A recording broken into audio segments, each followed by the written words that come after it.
ಬೆಲೆ ಏರಿಕೆ ಮಾಡಲೇಬೇಕು ಅನ್ನೋ ಅನಿವಾರ್ಯ ಬಂದಿದೆ ಅನ್ನುವಂತಹ ಮಾತನ್ನ ಏನು ಸಿಎಂ ಅವರಾಗ್ಲಿ ಅಥವಾ ಡಿ ಸಿ ಎಂ ಅವರಾಗ್ಲಿ ಹೇಳ್ತಿರುವಂತದ್ದು. ಕೇಂದ್ರ ಸರ್ಕಾರದ ಮೇಲೆ ಬೆರಳು ಮಾಡಿ ತೋರಿಸ್ತಾ ಇದ್ದಾರೆ ಬೆಲೆ ಏರಿಕೆ ಬಗ್ಗೆ. ಕೇಂದ್ರ ಸರ್ಕಾರ ಪೆಟ್ರೋಲ್ ಬೆಲೆ ಜಾಸ್ತಿ ಮಾಡಲಿಲ್ಲ, ಡೀಸೆಲ್ ಬೆಲೆ ಜಾಸ್ತಿ ಮಾಡಲಿಲ್ಲ, ಹಾಲಿನ ಬೆಲೆ ಜಾಸ್ತಿ ಮಾಡಲಿಲ್ಲ, ಆಲ್ಕೋಹಾಲ್ ಬೆಲೆ ಜಾಸ್ತಿ ಮಾಡಲಿಲ್ಲ.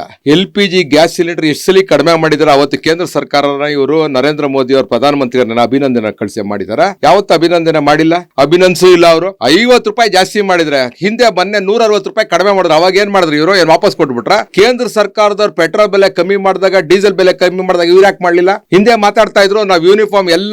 ಸಿದ್ದರಾಮಯ್ಯ ಅವರು ಮುಖ್ಯಮಂತ್ರಿ ಆಯ್ಕೆನ ಮುಂಚೆ ಅವರೇ ಭಾಷಣದಲ್ಲಿ ಹೇಳಿದ್ದಾರೆ, ಡೀಸೆಲ್ ಬೆಲೆ ಕಡಿಮೆ ಮಾಡ್ತೀನಿ, ಪೆಟ್ರೋಲ್ ಬೆಲೆ ಕಡಿಮೆ ಮಾಡ್ತೀನಿ. ಹಾಲಿನ ದರ ಇವತ್ತು ಮಾತಾಡ್ತಾ ಇದ್ದಾರೆ. ರೈತರಿಗೆ ಇವತ್ತು ಪ್ರೋತ್ಸಾಹ ಧನ 900 ಕೋಟಿ ಬಾಕಿ ಇದೆ, ಇವತ್ತು ಕೊಟ್ಟಿಲ್ಲ ರೈತರಿಗೆ. ಇವ್ರು ತಗಂತಾರ 4 ರೂಪಾಯಿ ಎಲ್ಲಿ ಹೋಗ್ತಾ ಇದೆ? ಯಾರಿಗೆ ಕೊಡ್ತಾ ಇದ್ದಾರೆ ಇವರು?